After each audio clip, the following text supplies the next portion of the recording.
Test, test, test. Yep. Is that good? Yep. You can hear me? Yes. All right, that's good. That's good. That's good. Good morning, everyone. How you feeling? Great. Good. Yeah, thank you, Pam. Good morning, everyone. Let's see my distinguished guests that are here. Everyone that's from Ohio, my AmeriCorps members.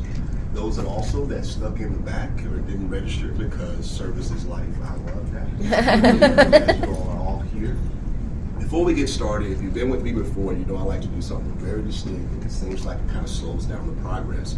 But I want us to take a quick pause and just close our eyes. Don't worry, no one's going to steal your bacon or your quiche. And I want us to just try to come into this present moment for a moment. Don't think about what we have to do tomorrow. Don't think about all the things that we probably missed yesterday. Not even this evening. But I want us to come into this particular present moment and just breathe. As you inhale and exhale. And inhale. Take some deep breaths. And I actually, as you are inhaling and breathing, would invite you to really picture a time where you felt truly connected to a cause, to a community, even to a person.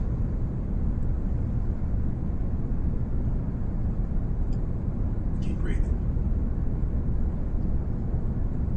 Once that feeling or that memory becomes really intense for you, I want you to grab your knuckle on your thumb. Just hold it. And then release it. Come back to that thought.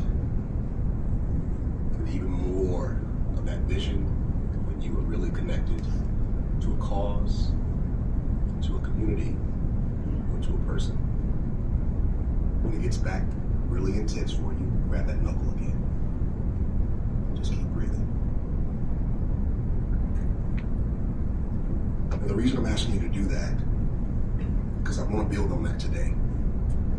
And as you open your eyes, I want us to explore a few different ideas. A transformative idea, I would say, which we would say here, maximizing our moments to create more movements. Now, this is not necessarily just a cool little catchphrase that I like to say all the time, but some of you all know that I've been in the space for quite some time. I've probably seen a few of you all at conference, probably at symposium, at some of the regional conferences for quite some time. And since my time in national service, and even in community development, I noticed a couple different things. Oh, if you know me well, I always tell you this is probably the time to take notes. Because I try to do keynotes, but it ends up being a workshop, and workshops end up being a keynote. But if you want to take notes, Bob, as we go through today, as a matter of fact, this is an aside. Don't worry about this, just something to think about. I want you to take notes and make notes as you move throughout today. The taking notes is basically a way, if you're using your journal, I want you to basically take down the outline, the key points of power, the key points of a lesson that you're getting, the key points of the talk. But also on the other side, I want you to make notes.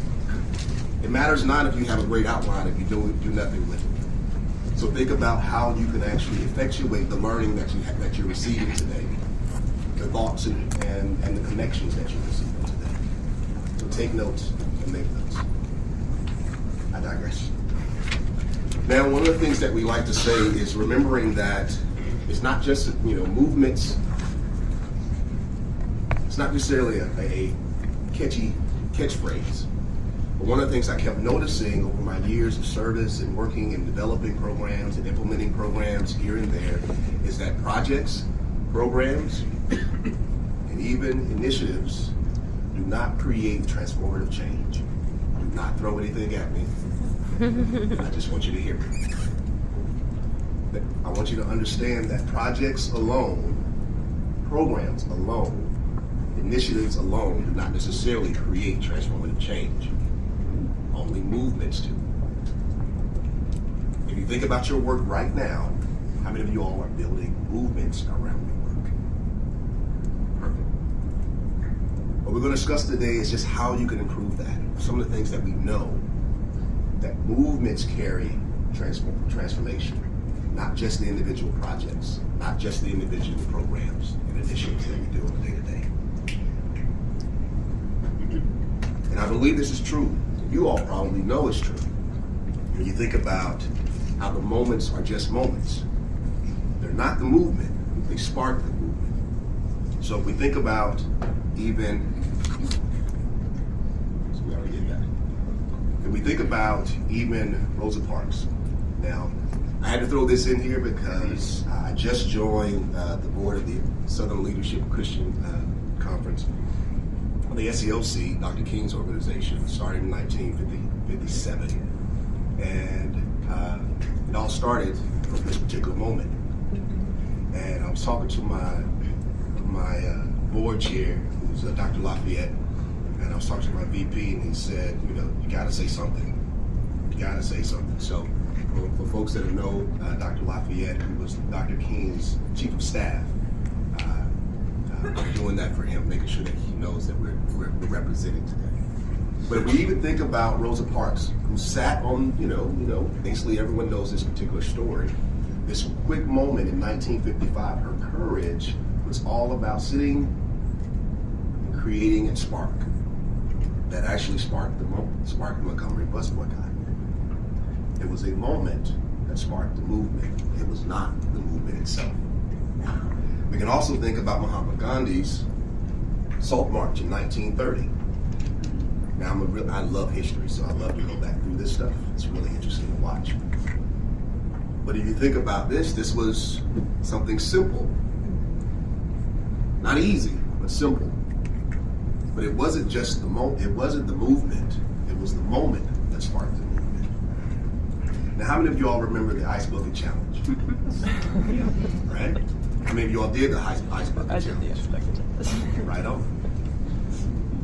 This started off as a social media trend, right? And then ended up being a global sign and a movement that actually ended up raising around $100+ million for ALS research. It's very interesting. But it was a moment. It wasn't the movement. It was a moment that sparked the movement. So here's a couple things that I started to notice. There's a couple of elements when we look at movements and what are essential for movements and something to think about for your work that are always necessary when you're actually trying to achieve success in movement building. The first thing I would say is basically long-term impact. Thinking about the change in circumstance, the change in situation, the change in the moment and the environment is necessary. Not just thinking about the outputs, for all my nicest service folks that are in the room. Not just thinking about the activities, but we always look at what's the long-term impact that we're going to have. What's the change there? The second thing is having common goals. Not isolated goals, not goals in a silo, but understanding that your goals will affect another and their goals will affect you. So as you move throughout today in the conference, I'm hoping that you also find ways that you find a collaboration, or that you reinforce the collaboration that you already have here, so that you can develop common goals that are based on shared vision, which is based upon shared values. I like to say this, and I have to remind folks sometimes, especially when we're going into 2024, can you believe it? Mm-hmm. 2024, I always tell people, hey, don't do any New Year's resolution until you know what you value. Mm-hmm. Because values are going to determine your priorities, and your priorities will determine if you actually want to get that stuff done. So when you think about working together, I want you to think about what are the shared values that we have amongst all of our organizations. What are some things that we can come together to create? No one in this room should be working alone. You should have partners all over the state, all over your city, and even in your neighborhoods. The third thing is actually the indicators of success. Everyone in this room should know when they've won. Not just some good attaboys, but like, what is that real moment where, yes, we've been able to say we've done this? And sometimes it's beyond the tick marks of how many volunteers that we engage. That's a good start. How many children that we support? What are the grades? What's the grade change? The GPA. That's one thing. But also what happens after that. And we can keep track of what we're doing. That helps us go to that long-term impact. Next one is actually coordinated communication. Having a shared language. And adopting an idea that, hey, you know what? We need to make sure that everything that we are encoding is also being decoded well. Especially if we're creating a movement with other organizations, with other people, other cities, across the state, across the country. And the last one, of course, is intentional aligned outcomes. Everything that you do from the start of your day, everything that you do from every project, for every initiative, every program, should be looking at that long-term impact goal. That's part of the movement. Everything that we do should be intentional in how we move. Some of you all know I do a lot of leadership, intentionality work, and I think that's really important. That living and leading intentionally is probably the most important part of our work. So I want you to think about your project. I want you to think about your initiative. I want you to really think about your program. That you're here to develop, that you're here to enhance, that you're looking to create more of. Are you creating movement around your work, or are they just loosely connected moments? Are they just loosely connected moments? Now, some of you all may be thinking immediately when I pulled up Rosa Parks, and I think about when we brought up the Ice Bucket Challenge, we even brought up Mahatma Gandhi in the 1930s, 1950s, 2015 or so. That really the age where we are right back then and where in the zeitgeist of where we are right now is different. Would you all agree? Like the spirit of the age is a little bit different. Right? We have a little bit of disconnection. Everyone, I made a mistake one time of jumping in the comments of a post one day, and it went bad. It went terribly. And so this disconnect is true. As a matter of fact, it says that recent articles are saying that levels of trust in our country, in our institutions, in our politics, and in one another are in a precipitous decline, actually. And it says that when social trust collapses, nations fail. And this is an article from David Brooks. And I remember listening to David one time, and had an opportunity to meet him. And I said, sometimes I just don't know where you're going to go. But David says, can we get it back before it's too late? Another article talks about that the majority of followers of one or two of the two main political parties in the U.S. told pollsters that they would approve of violence as a means to political power. For the population as a whole, that is 1 in 3 now saying that political violence can be justified. We're definitely seeing less and less social cohesion and a brewing of social disconnection. I'd always say, let's not look at where we failed, look at where we slipped up. Knowing that if we're going to restore anything to its rightful place, to a state of wholeness, we must reclaim what has been lost. So before we can get to restoration, we have to go back and reclaim. Every single person in this room should consider themselves a Tyler holding the line against social disconnect and advancing one of the greatest tools to bringing people together, service to one another, and creating moments that are connected to a movement. Ask each of you to follow or consider following this idea or these quick tips to help you build and cultivate more connection as you build better movements. The first thing is foster brave and safe spaces. You know, we talk about having safe spaces. I don't hear enough of, I would say, of creating brave spaces. And I think you need both. Because there are people in the room right now that need to feel safe to be brave. And there are some of us that also need to feel brave to feel safe. And the approaches, when you understand that, can be different. The nuances of how you engage in a particular group change. The second one is actually engaging in dialogue. And not just dialogue around that within our community, but sometimes each and every one of us, especially with our work, we inform the public of what we do. Not just of what we do, but what they can do as a part of us, part of our work. Not just telling them, hey, this is all the great things that we're doing, come celebrate us. Empower them to do something in their home, within their family, within their community. And that affects society. Number 3 is collaborate on shared goals. I've said this before, but I think it's necessary that we find common objectives that everyone can rally around. Not just, and that's creating the community cleanup project, fundraising, whatever it may be. Next one is celebrating diversity. And I know we say that a lot, right? That we celebrate diversity. But I want you to keep in mind that also diversity means also celebrating diversity of thought.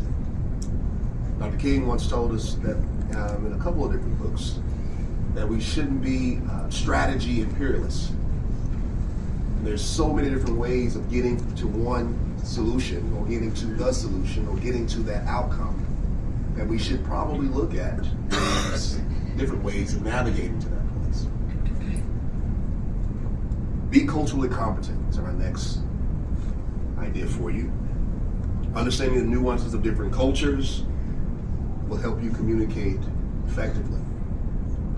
And making sure that we're not just doing it for a culture, that we're doing it with a culture.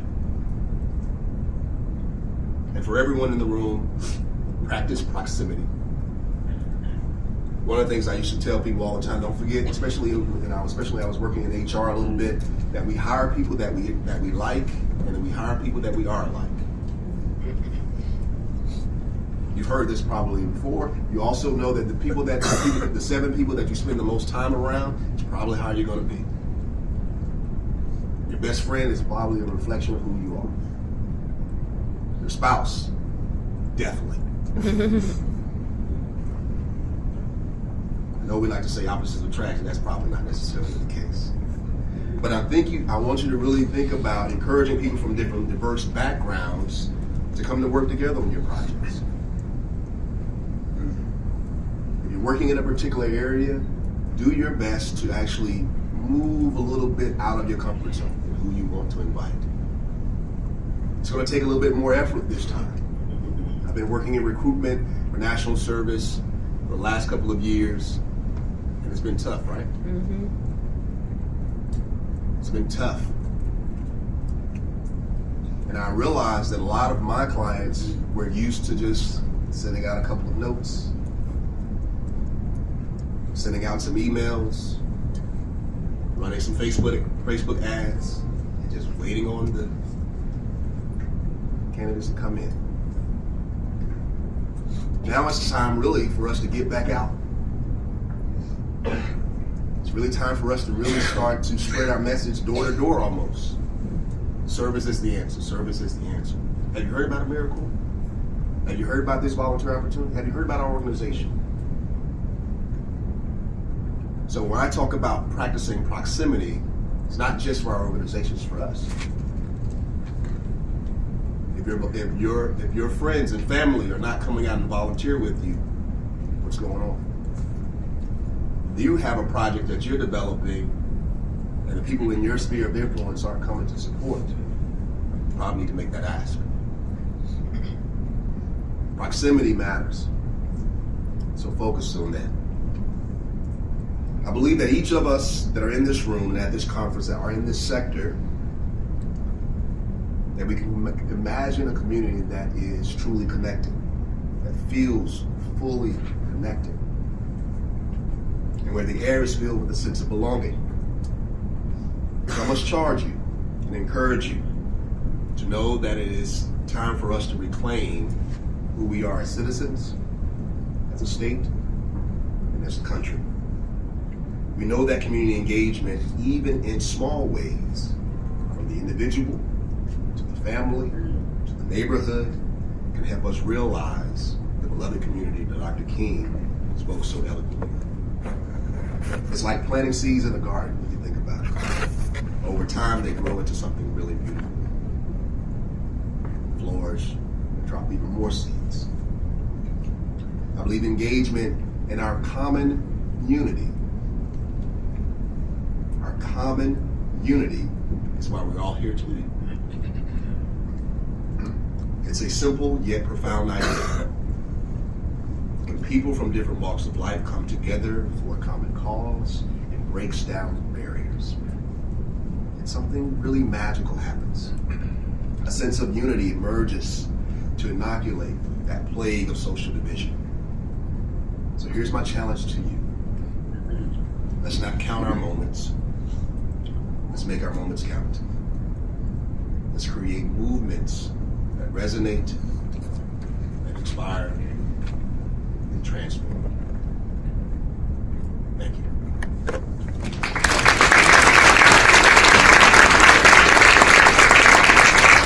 This is an interactive keynote. So I wanted us to really take a moment in this process, giving you a few things to think about.